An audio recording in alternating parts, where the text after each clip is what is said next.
let's see. Excuse me, sir. Pardon me for asking this. No, that doesn't work. Um, pretty please, if you don't mind, can I? Nah. Yeah, maybe I should just ask him. I'm getting ready to call up Jim Steeg. You know Jim Steeg, we've been talking about him. He is the Super Bowl guy. He is a guy that was in charge of all the NFL Super Bowls from 1980 through about 2004, 2005, somewhere in that vicinity. He's the man. He was in charge of the site, make sure everything was ready for the longest time, as you can tell. And as a matter of fact, he was in charge of the Super Bowl for the famous, dare we say, wardrobe malfunction. Remember Janet Jackson? So I want to ask him about this. You've been watching this episode.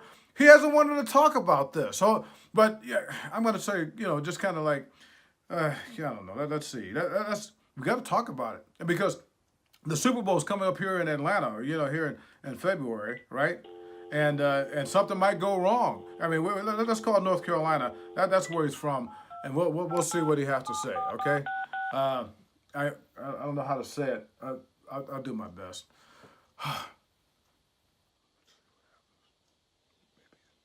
Maybe he'll be kind. Hello? Jim, this is Terence Moore. How's it going? Doing great. How you been? Well, love and honor to Miami, our college, old and grand. You remember the song well. That's exactly right. Miami, Ohio graduates here. So I'll tell you what, I'm trying to butter you up, Jim, because, I got to ask this question here. It's February 1st, 2004, and it was just a lovely day. I was there, Houston, Texas. Everything was going great.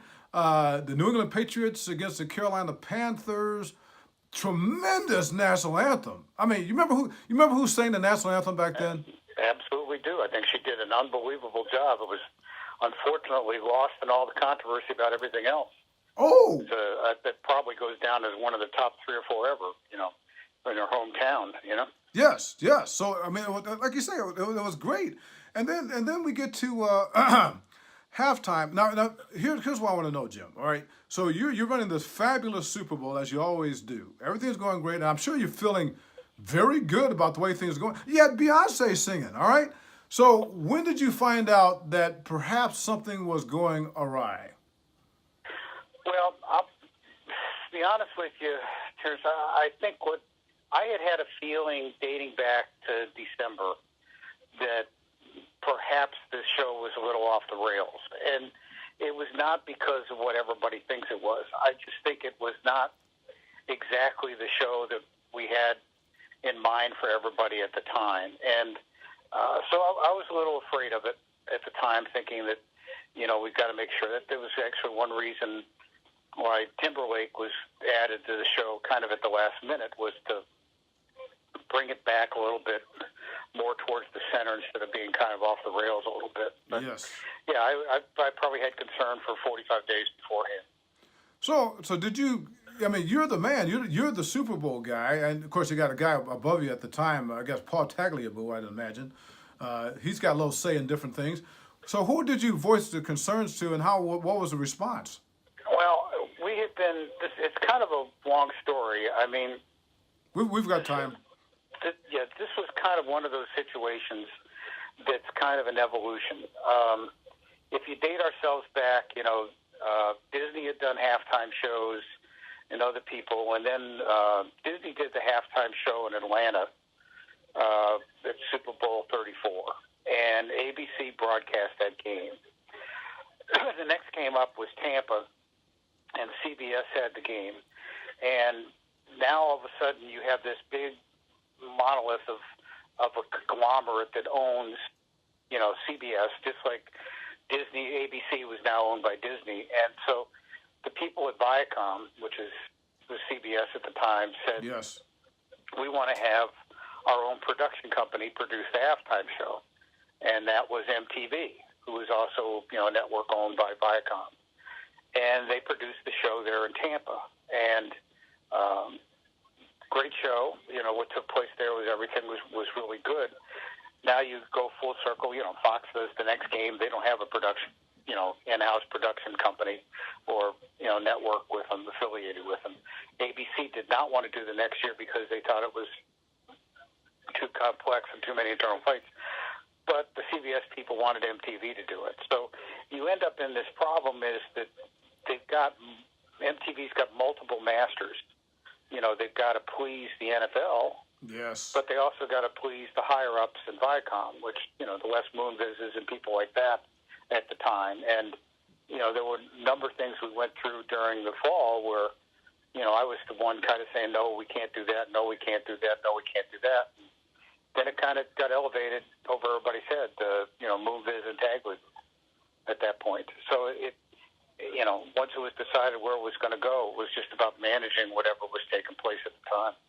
So, I'm up in the press box, and I'm doing something very, unusual, writing. I mean, the Super Bowl's going on. Everybody's watching the halftime show, so I've got to get out this story here because, I got things to do.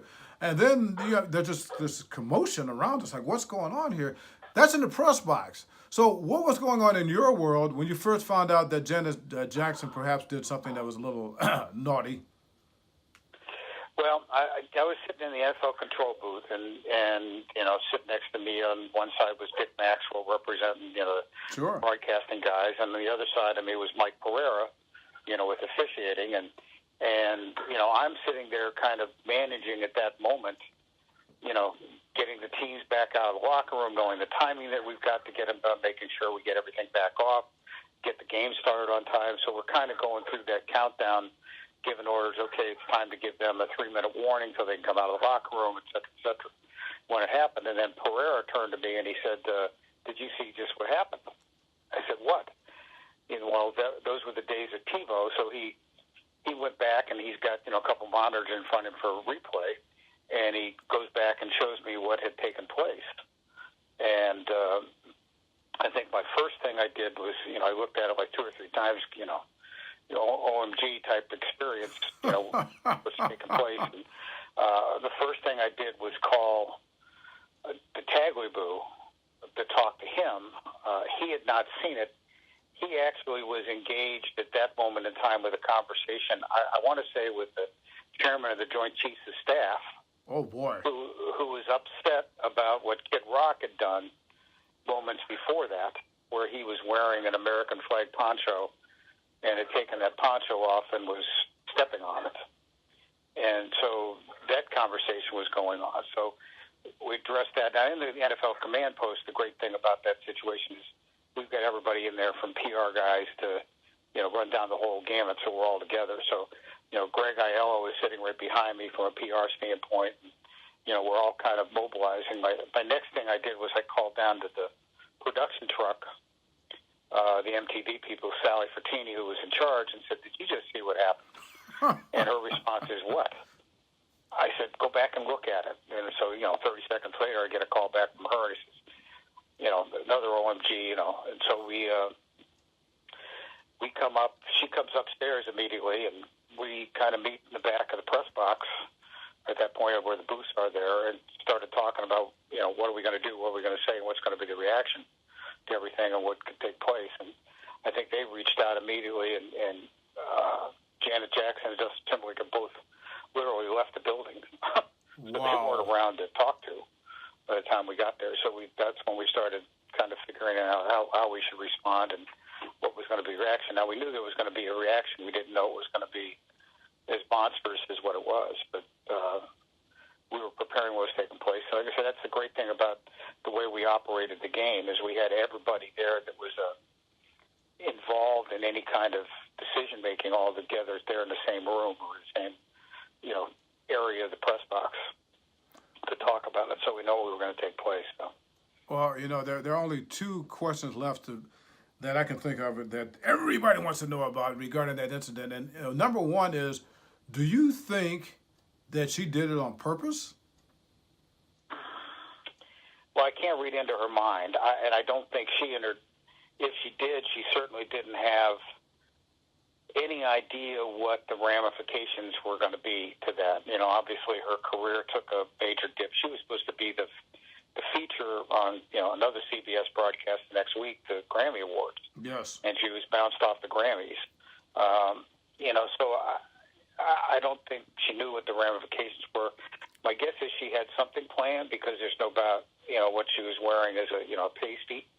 And the song that was being sung at the time, I can't remember the exact song. It was something like "I'm going to tear your clothes off" or something like that. So I think they something was going to happen. I don't think they thought what it totally happened was going to take place. Whether that was a mistake or not going to take place. But something was planned, but I don't know how far it was planned, and that was something we never really got into. And of course, the final question for this episode of The Super Bowl Expert is this. 14 years ago, that happened 14 years ago, Jim. How many times have you talked to Janet Jackson in the last 14 years? 0.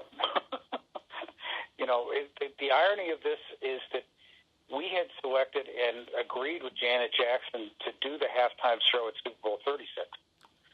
But after 9/11, she was booked in the summer. Wow. But after 9/11, she did not want to appear in a large crowd or in a stadium. And obviously, there were a lot of people that had that fear, after the bombing, that something might happen, at the Super Bowl. And so she didn't want anything part of it. And great news in hindsight is we ended up with Bono. But I had seen her show at Madison Square Garden in the summer of 2001, and it was a great show, and it was like a Broadway show. I thought she was going to be the featured performer. She was one of a featured performers. There were a number of them in that halftime show in Houston. The other ones are all kind of lost and forgotten. Yes. Because of what took place, but it was. I don't know, and obviously you go back, decade earlier, and the experience we had with Michael, her brother, was so great, Sure. in Pasadena, Yeah. and his cooperation, everything was so perfect, and that show probably always goes down as number 1 or number 2, his best halftime show. So there was a lot of good memories from that. Well, we'll see you next time, Jim, but I'll end with this. The reason she did that was because she didn't go to Miami of Ohio. That's what it was. She didn't go to Miami.